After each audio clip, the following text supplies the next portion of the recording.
en un mundo sumergido en la oscuridad, sin Dios, donde el pecado ha cautivado el entendimiento, donde muchos viven en tinieblas y la mentira se ha convertido en su realidad. La palabra de Dios trae a nuestras vidas luz y verdad.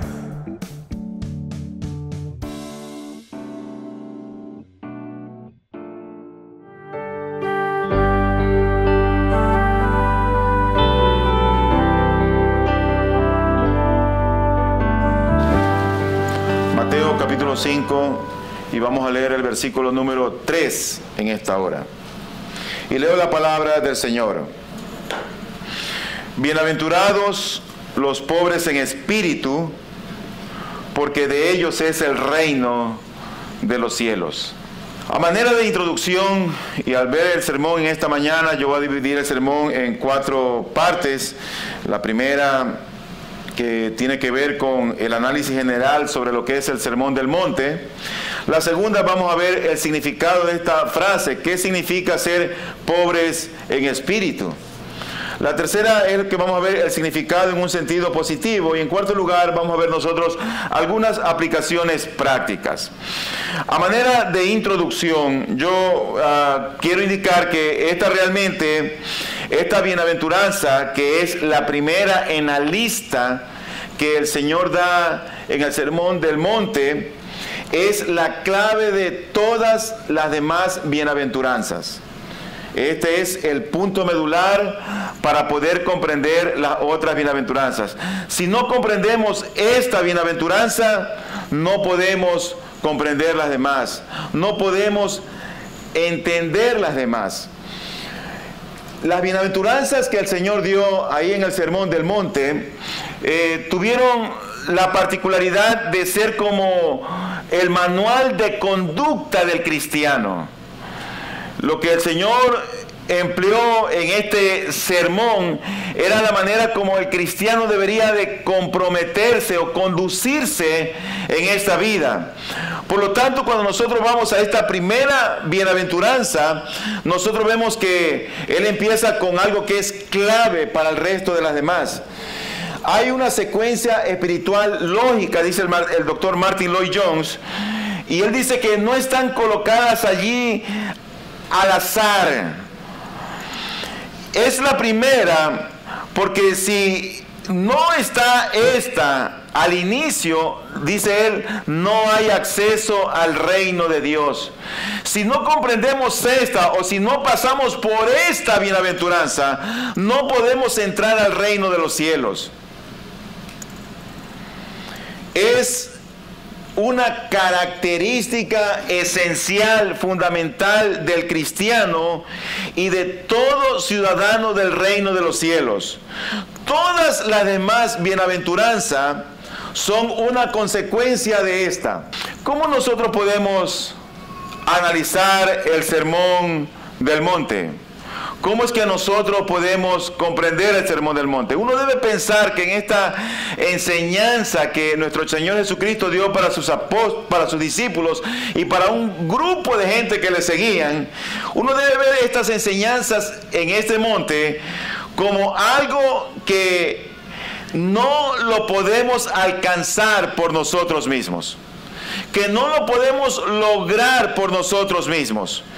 Todas estas enseñanzas que el Señor da es como que uno va escalando vez tras vez para llegar a la cima y poder comprender todo aquello que el Señor enseñó. Es una montaña como que tenemos que escalar y no podemos escalarla por nosotros mismos. Si dependiera de nuestras fuerzas, de nuestro alcance, diríamos todos, yo soy bienaventurado. Pero mientras nosotros comprendamos que no está en nuestras fuerzas, que no está en nuestra fuerza de voluntad, no vamos a poder comprender esta primera bienaventuranza y por lo tanto ninguna de las demás. ¿Cuál es el significado de esta frase, los pobres en espíritu? En un sentido negativo, no significa, cuando habla aquí de pobreza, pobres en espíritu no se refiere o no significa pobres en el sentido material o económico. Habla de pobreza espiritual. Dice los pobres en espíritu. ¿Pero qué significa pobres en espíritu? Bueno, hay que verla, yo creo, desde dos puntos de vista. Desde la actitud que el hombre tiene para consigo mismo y de la actitud que el hombre tiene para con Dios. No es la actitud del hombre con el hombre. Es la actitud que el hombre tiene para consigo mismo. Esto es realmente lo que importa. No importa si eres rico o si eres pobre. Lo importante es saber cuál es la actitud que tienes para contigo mismo y cuál es la actitud que tienes para con Dios. El mundo dice: debes creer en ti mismo, debes depender de ti mismo, debes confiar en ti mismo. Y esa es como una antítesis de lo que Dios dice en su palabra. El mundo dice: si quieres prosperar, debes creer en ti mismo. Por eso es que ahora vemos y está una palabra en boga, que es la palabra autoestima. Y todo el mundo quiere tener una autoestima muy elevada, porque ellos quieren sentirse bien consigo mismos. Quieren estar por encima del nivel de los demás. Una autoestima muy alta, muy elevada. Y se hace ahora un culto a la personalidad. Eso es lo común de ver en el mundo el día de hoy. Por ejemplo, los vendedores. Cuando tú te encuentras con un vendedor, siempre ese vendedor o esa vendedora, que son las mejores vendedoras, dan la confianza o dan la impresión de seguridad. Te hablan con certeza, se te ponen serios, se te ríen y te están vendiendo algo en lo que ellos creen. Si se quiere impresionar al cliente, esta es la forma de hacerlo. ¿Cómo? Con confianza, con seguridad, sin titubear. Tú lo ves también en los profesionales. Si alguien que es profesional quiere impresionar a alguien, tiene que presentarse como una persona de éxito. Y tú ves por eso esos vendedores que siempre están bien trajeados, bien presentados, bien maquilladas, bien pintadas, porque quieren realmente impresionar. Pero por otro lado, uno se da cuenta que este es el principio que rige la vida. La confianza en sí mismo, la seguridad, en otras palabras, la dependencia en yo. La dependencia en sí mismo. Mira, esa no es una bienaventuranza que nos presenta solo lo que el hombre es uno frente al otro, sino o consigo mismo, sino lo que sentimos cuando estamos frente a Dios. Todo cristiano lo que experimenta frente a Dios es esa pobreza de espíritu y no otra cosa. Todo genuino cristiano, cuando dobla sus rodillas y clama ante Él, lo que realmente experimenta es aquello: el ser pobre en espíritu. El mundo dice personalidad, dice anuncios, dice fotografías. ¿Sabe lo que dice Dios? Humildad, discreción. En 1 Corintios 2, del 1 al 3, oye estas palabras. Dice: así que, hermanos, cuando fui a vosotros para anunciaros el testimonio de Dios, no fui con excelencia de palabras o de sabiduría, pues me propuse no saber entre vosotros cosa alguna, sino a Jesucristo y a este crucificado. Y oye esto: y estuve entre vosotros con debilidad y mucho temor y temblor. Es decir, que no subió al púlpito este hombre a predicar con confianza ni seguridad en sí mismo, para dar la impresión de tener una gran personalidad. Porque muchas veces lo que se pretende es aquello: como dar una impresión de algo, como mostrarse seguro ante los demás, esa autoconfianza en sí mismo. En el 2 de Corintios capítulo 10, versículo 10, dice la Biblia: porque a la verdad dicen, las cartas son muy duras y fuertes, mas la presencia corporal débil y la palabra menospreciable. Ser pobres en espíritu al día de hoy ya no es bien visto ni en las iglesias. El mundo parece como que ha arropado la iglesia, y tú vas a ver esos televangelistas, estos predicadores de este falso evangelio de la prosperidad. Tú vas a ver sus mega iglesias, tú vas a ver su personalidad rimbombante, porque ahora eso es lo que importa. Eso es lo importante para ellos. Pero nuestro Señor Jesucristo dijo: bienaventurados los pobres en espíritu, porque de ellos es el reino de los cielos. ¿Qué significa ser pobre en espíritu? Porque todavía no hemos dicho, no llegamos a la definición. Bueno, estamos viendo el significado en un sentido negativo. Mira, no significa ser desconfiados. Ay, no sé. Eso no es ser pobre en espíritu. No significa ser tímidos. No significa ser nerviosos. No significa ser débiles, ni tampoco ser flojos. Hay personas que nacen con una personalidad ya estigmatizada y son personas muy discretas, que tú ni las sientes, ni hablan, ni dicen nada, pero tampoco defienden la verdad. Tampoco son de los que se levantan para decir: esto no es así, pastor. Mi hermano, yo creo firmemente esto o aquello. Son de las personas que no defienden la verdad de Dios, no defienden el evangelio de Dios. Son las personas que dicen: no, es que yo no quiero problemas. No, es que yo no me meto con nadie. Y tú ves un carácter débil y flojo. Pero ser pobres no significa que uno nazca así. Por eso, querido hermano y amigo, que tu esperanza no esté puesta en ti mismo, que no esté puesta en ti mismo ni en tu fuerza. ¿Qué es lo contrario a ser pobre en espíritu? Ser altivo en espíritu. Eso es lo contrario. Lo contrario a ser pobre en espíritu es ser un altivo en espíritu.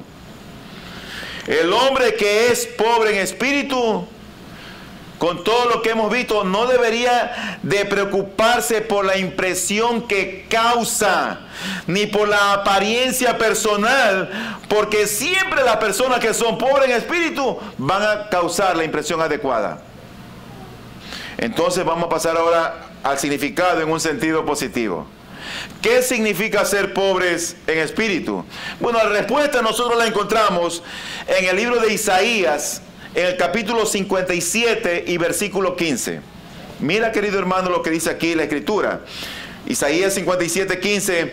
Porque así dijo el alto y sublime, está hablando de Dios, el que habita la eternidad y cuyo nombre es el Santo. Yo habito en la altura y la santidad, y con el quebrantado y humilde de espíritu, para hacer vivir el espíritu de los humildes y para vivificar el corazón de los quebrantados. ¿Quién es entonces el pobre en espíritu? Ahí lo tienes. Aquel que tiene un espíritu realmente quebrantado. Aquel que reconoce lo que es delante de Dios. Hay muchos hombres en las escrituras que fueron utilizados por Dios y se ve esa pobreza en espíritu de ellos. Gedeón es uno de ellos. Mira lo que dice la Biblia en el libro de Jueces, capítulo 6, versículo 15. Cuando el ángel se le aparece y lo llama, le dice, entonces le respondió: ah, Señor mío. Y oye esto: ¿con qué salvaré yo a Israel? He aquí que mi familia es pobre en Manasés y yo el menor en la casa de mi padre. Lo que aquí está diciendo Gedeón no es que era él un hombre servil con estas palabras. No está presentándose así como tal. Pero realmente él creía lo que decía. Pero Gedeón no era el único. Moisés fue otro.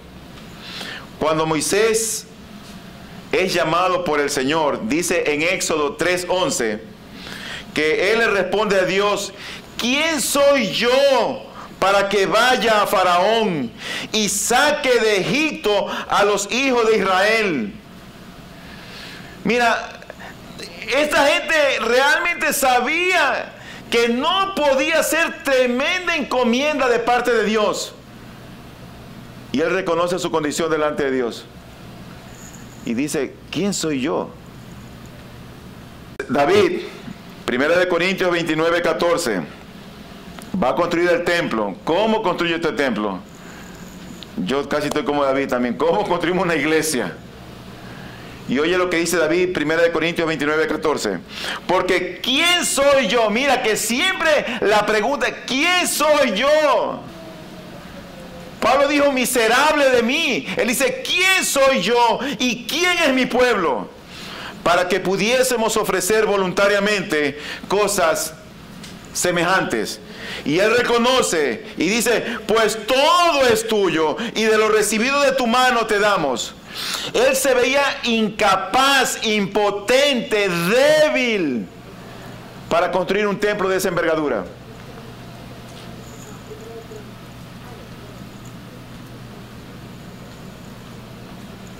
Y más adelante dice el propio David,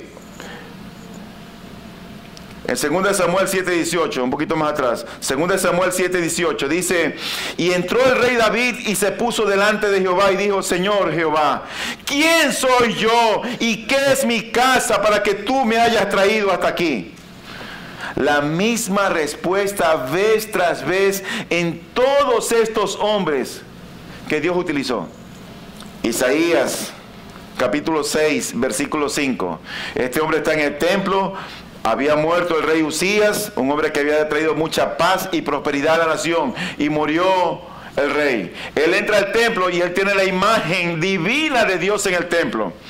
Y cuando él contempla la hermosura de Dios, está frente a Dios, dice allí: ¡ay de mí que soy muerto!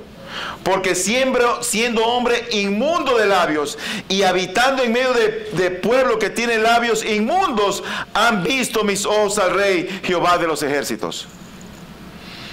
Esa era la condición de estos hombres ante su Dios.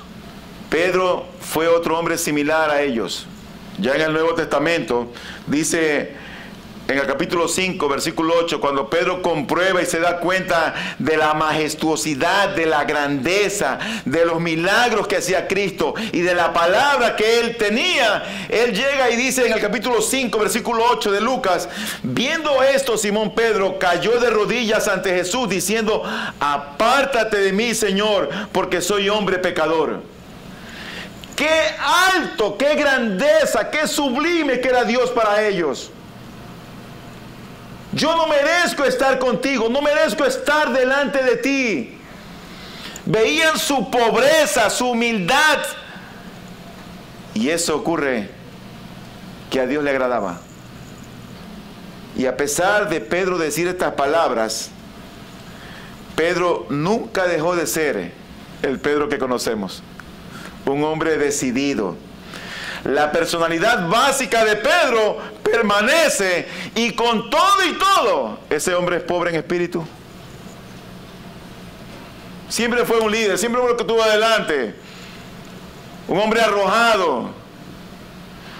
La personalidad básica en él permanece. Pero con todo y eso, él sabía quién era él y quién era Dios. Pablo es otro. Así como Pedro, Pablo también obra. En 2 Corintios 2:16 dice la Biblia: porque para Dios somos grato olor de Cristo en los que se salvan, y en los que se pierden, a estos ciertamente olor de muerte para muerte, y a aquellos olor de vida para vida. Y oye estas palabras: y para estas cosas, ¿quién es suficiente? Pablo se sentía incompetente para hacer la obra de Dios. Y él sabía que en lo que a él respectaba dependía del Señor Jesucristo. Él iba a Corinto y no iba a predicar en sus fuerzas. Él iba a otro lugar e iba a predicar a Jesucristo. Iba en otro lugar y rogaba. Qué diferente que es el Evangelio el día de hoy. Qué diferente.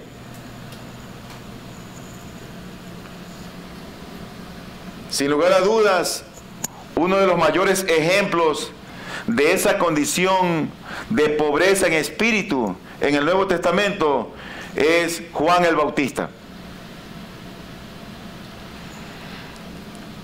A Juan, cuando empieza a predicar, dice en Juan capítulo 3, versículo 20, dice: ¿tú quién eres? Y dice la Biblia que él confesó y no negó, sino que confesó: yo no soy el Cristo. Y dijo él: es necesario que él crezca, pero que yo mengüe. Y aún el propio Jesús. Juan 14:10. Mira, quien habla ahora es el Dios hombre. Habla Jesús. Y oye lo que dice Jesús: ¿no crees que yo soy en el Padre y el Padre en mí? Las palabras que yo os hablo, no las hablo por mi propia cuenta, sino que el Padre que mora en mí, Él hace las obras. Todos estos hombres que nosotros hemos mostrado en este texto nos demuestran solamente una cosa: que no dependían de su fuerza, que no dependían de su habilidad ni sus destrezas, sino que dependían de Dios, no de sí mismos. Eran pobres en espíritu.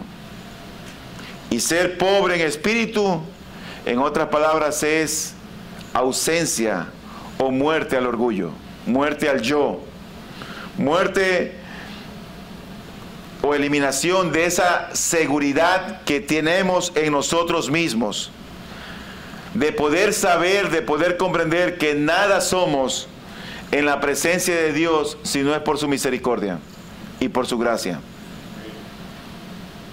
Nada. Nada podemos hacer, nada podemos realmente producir en esta vida por nosotros mismos. Absolutamente nada. Por lo tanto, todo cristiano no descansa o no descansamos en nuestra propia sabiduría, ni en nuestra posición, ni en nuestro abolengo, ni en nuestro apellido, ni en nuestros logros, ni en nuestros títulos, ni en nuestras habilidades, ni en nada. Para finalizar, una palabra de aplicación. Tú me dices: pastor, todo eso suena muy bien, está teológico, lo hemos comprendido. Pero tú me vas a preguntar: ¿cómo es que podemos llegar a ser pobres en espíritu? ¿Cómo? Solamente hay una manera. No nos miremos a nosotros mismos. No nos miremos a nosotros mismos. Pongamos nuestra mirada en Dios por medio de Jesucristo. No hay otra manera. Dice la Escritura en Romanos capítulo 12, versículo número 3. Digo pues, por la gracia que me es dada a cada cual que está entre vosotros, que no tenga más alto concepto de sí que el que debe tener, sino que piense de sí con cordura, conforme a la medida de fe que Dios repartió a cada uno. Y el último texto que quiero ver con ustedes en esta hora está en Hebreos capítulo 12, versículo 2. Y dice allí: puestos los ojos en Jesús, el autor y consumador de la fe. Puestos los ojos en Jesús, el autor y consumador de la fe. Bienaventurados los pobres en espíritu, porque de ellos es el reino de los cielos. No pienses que al reino de los cielos va a entrar alguien que no es pobre en espíritu. No pienses que al reino de Dios entrará alguien que no es pobre en espíritu. Porque cuando somos pobres en espíritu, podrás entender lo que significa ser manso y ser un pacificador y llorar con los que lloran, sufrir con los que sufren. Si no somos en espíritu, no vamos a aprender a perdonar. Que Dios nos dé la gracia para comprender esta verdad, que realmente lo único que hace es humillar al hombre y exaltar a Dios. Pero ese es nuestro Dios. Ese es nuestro Dios. Que sea Dios exaltado en esta mañana. Luz y Verdad llega hasta usted gracias al compromiso y trabajo de personas e instituciones por la causa del Evangelio. Para obtener más información sobre nuestro ministerio y el trabajo que realizamos, ingrese a nuestra página web www.ibpg.es. Deseamos que este mensaje de la palabra de Dios traiga a su vida luz y verdad.